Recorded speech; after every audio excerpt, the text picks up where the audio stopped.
Jai Hind, Jai Bharat. Today I'm going to talk about why people fail in politics, and here I'm going to give you three big reasons why the people failing in politics, especially those who don't have any political background, those who are young in politics or newcomers in politics, why they are getting failed.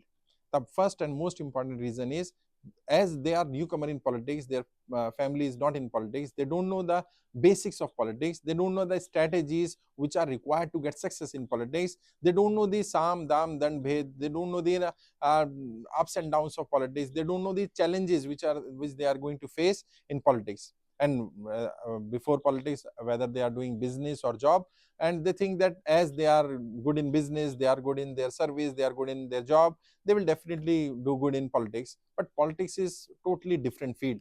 Here you have to implement as per the strategy of your, as well as the strategy or the thing which the opponent people are doing. You have to make up your strategies as per the situation.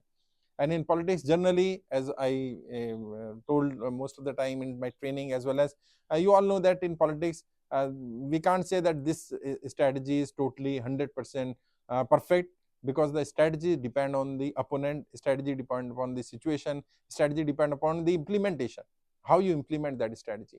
So the newcomers, the biggest mistake they are doing, they don't know the basics of politics, they don't know the back end politics, they don't know the thing which are happening in politics under the curtain, under the carpet.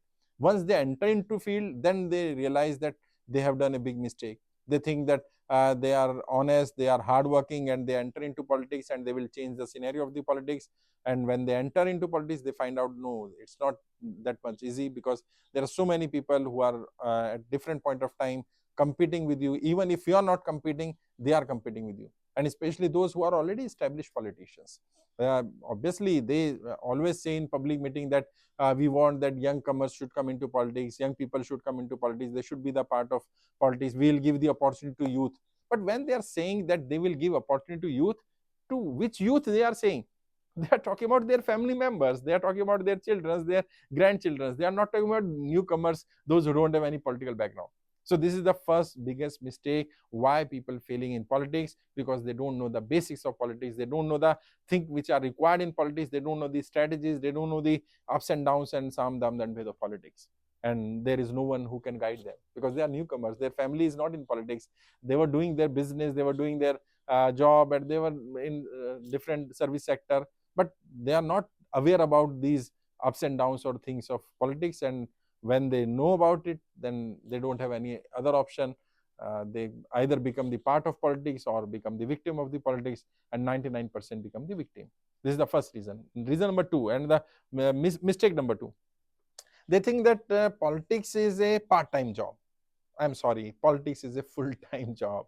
It's not a part-time job. You might have seen some politicians who are part-time politicians, 9 to 5, they do their business or job, and 5 to 7 they start doing their politics. And they think that they will wear white kurta and sit in different meetings here and there. They travel, and people will recognize them as political leader. And sometimes the people also call them Netaji. So they think that they become Neta. No, this is not the way. This is actually the way to become the victim. If you really want to be the part of politics, if you really want to be the neta, if you really want to be the leader, you have to do full-time politics. Politics is 24 into 7, 365 days work. There is no holiday for politicians.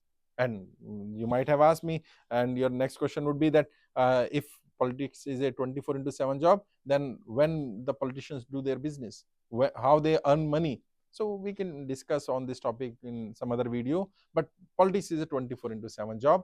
But the people who think that politics is a part-time job, they become the victim. They can't get success in politics, and after spending 5-10 years in politics, spending 2 hours per day for politics, when they can't get the success, then sometimes they quit the politics and they say, oh no, politics is not my cup of tea, I'm not fit for the politics, and politics is a hard working job, and I can't do that much work, that much hard work. Or politics is for those who are sharp, who are fraud, who are cheaters. So they do such kind of things, and they try to have such kind of allegation, and they come out of the politics. But again, as I said, that there is an entry point is there in politics, but there is no exit point.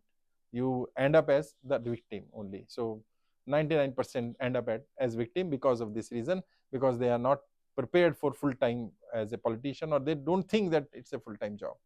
Third, a big mistake the young people are doing, they think that once they start the politics, then public will give them money, public give them resources, and they become famous and they win the election. But this is other way around. What we have to do, initially you have to invest your money, initially you have to invest your time, and you have to win first election on your own. Once you win the election, then public will give you money, then public may support you, then public may give you resources. This is the hard truth, hard reality of Indian politics, that don't believe that public will going to support you at initial stage when you are newcomer in politics. Try to have your minimum resources, at least minimum resources you have to have your own. Then obviously if you are working regularly, public may like your working, may impress with your functioning, and may impress with your leadership. And then some people who has the resources, who has the money, who think that you are a good leader, you can become a good leader in future, then they can play a gamble on you. But initially no one is going to take risk on you. So keep this in your mind, that if you are entering into politics, you must have minimum resources with you, minimum resources in terms of money, minimum resources in terms of your office, minimum resources in terms of team, minimum resources in terms of the vehicles which required to roam around in your constituency. Because if you don't have these things, then it will be very difficult for you to associate with other people. It will be very difficult for you to extend your team, make effective team. You can't do these things. Then what will happen? Then you just spending your time, your resources, everything will be ruined in politics. And after some time you will feel that I haven't reached anywhere. I have spent 10 years, 15 years in politics, but I could not get the ticket from party. Because party will also not going to give a ticket if you are not a eligible winning candidate, or the person who has the more probability to win the election. So these are the three basic mistakes young people especially are doing in politics, and that's why they are getting failed in politics.